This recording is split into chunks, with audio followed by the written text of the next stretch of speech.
प्यारे बच्चों, एनसीईआरटी का ये क्वेश्चन 2025 में 2 नंबर में पूछा जा चुका है। क्वेश्चन हमें कुछ इस तरह से दे रखा है। ताप बढ़ाने पर गैसों की द्रव्यों में विलेयता में हमेशा कमी आने की प्रवृत्ति क्यों होती है। आसान शब्दों में यह बात यह कहना चाह रहा है कि ताप बढ़ाने पर गैसों की द्रव्य में विलेयता क्यों घटती है। अब प्यारे बच्चों, हमने इसके आंसर को बहुत ही सरल शब्दों में लिख दिया है। आपको बिल्कुल भी रटना नहीं पड़ेगा और यह क्वेश्चन आपको बहुत अच्छी तरह से समझ में आ जाएगा। देखिए प्यारे बच्चों, बहुत ध्यान से आपको समझना है। ताप बढ़ाने पर गैसों की द्रव्यों में विलेयता या घुलनशीलता कम हो जाती है क्योंकि गैसों का द्रव में घुलना एक ऊष्माक्षेपी एक्सोथर्मिक प्रक्रिया है।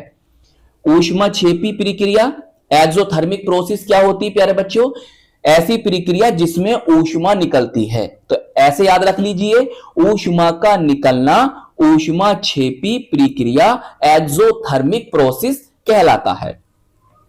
और ला शातिलीय सिद्धांत के अनुसार ताप बढ़ाने पर साम्य या साम्य अवस्था विपरीत दिशा में, पश्च दिशा में, या कह सकते हो बैकवर्ड डायरेक्शन में विस्थापित हो जाती है, शिफ्ट हो जाती है, जिससे गैसों की द्रव्यों में विलेयता कम हो जाती है। प्यारे बच्चों, इस पूरी बात को अब यहां पर आप समझिए। देखो प्यारे बच्चों, ये गैस है जो कि विलेय है और ये कौन है? द्रव है जो कि विलायक है। तो विलेय सोल्यूट और विलायक सोलवेंट जब आपस में मिलेंगे तो क्या बनता है?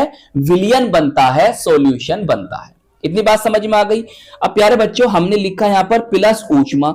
इस प्लस ऊष्मा का मतलब ये है कि यहां से ऊष्मा निकल रही है। क्या हो रही है? यहां से ऊष्मा निकल रही है। मतलब ये प्रक्रिया जो है एक ऊष्माक्षेपी प्रक्रिया है, एक्सोथर्मिक प्रोसेस है।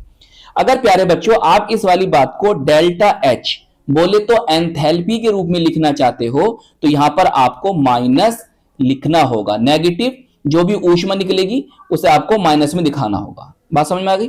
डेल्टा एच के रूप में आपको क्या में दिखाना होगा? माइनस में। और अगर आप ऐसा लिखना चाहते हैं तो यहां पर आपको प्लस लिख के यहां ऊष्मा लिख देना है या क्यू बना देना है। सही? तो इसका मतलब यह होगा कि यह एक ऊष्माक्षेपी प्रक्रिया है। अगर प्यारे बच्चों ऊष्मा शोषी प्रक्रिया होती, एंडोथर्मिक प्रोसेस होती, तो ये बात आप उल्टी कर दो। यहां पर आप ना नेगेटिव लगाना होगा और डेल्टा एच एंथैल्पी के रूप में आपको इसका मान पॉजिटिव लिखना होगा। बात समझ में आ गई? अच्छा, अब बहुत ध्यान समझना प्यारे बच्चों, ये गैस है और ये द्रव है।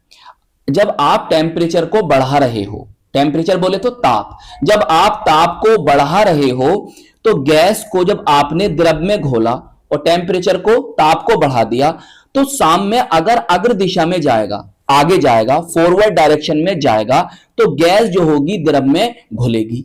लेकिन यह प्रक्रिया कौन सी होनी चाहिए? ऊष्मा क्षेपी नहीं होनी चाहिए, ऊष्मा शोषी होनी चाहिए। लेकिन प्यारे बच्चों होती कौन सी प्रक्रिया है? ऊष्मा क्षेपी प्रक्रिया होती है। तो क्या होगा? जब आप टेम्परेचर को बढ़ाओगे, ताप को बढ़ाओगे और गैस को द्रव में घोलना चाहोगे, तो साम्य जो होगा वो अग्र दिशा में नहीं जाएगा, साम्य जो होगा वो पश्च दिशा में जाएगा, विपरीत दिशा में जाएगा। इसलिए गैस जो होगी वो द्रव में नहीं घुलेगी और आसानी से बाहर निकल जाएगी। बात समझ में आ गई? तो इसलिए हमेशा याद रखना, ऊष्माक्षेपी प्रक्रिया के लिए हमें क्या चाहिए? कम ताप और उच्च दाब। दो बातें याद रखना मेरी। ऊष्माक्षेपी प्रक्रिया के लिए आपको कम ताप और उच्च दाब चाहिए। अगर आप गैस को द्रव में घोलना चाहते हैं और साम्य को अग्र दिशा में, फॉरवर्ड डायरेक्शन में शिफ्ट करना चाहते हैं, विस्थापित करना चाहते हैं, तो यहां पर आपको ताप कम करना होगा और दाब को बढ़ाना होगा। जब ही गैस जो होगी वो द्रव में घुलेगी और उसकी विलेयता बढ़ेगी। और अगर आप ताप बढ़ाओगे, अगर आप टेम्परेचर को इंक्रीज करोगे, तो साम्य अग्र दिशा में नहीं जाएगा, पश्च दिशा में जाएगा और गैस की द्रव में विलेयता घट जाएगी। तो आई होप ये क्वेश्चन आपको अच्छी तरह से समझ में आ गया होगा। तो प्यारे बच्चों, इस वीडियो को लाइक कीजिएगा, अपने दोस्तों में, अपने साथ के पढ़ने वालों में जरूर शेयर कीजिएगा। हम मिलेंगे आपको इसकी नेक्स्ट वीडियो में। जय हिंद, जय भारत।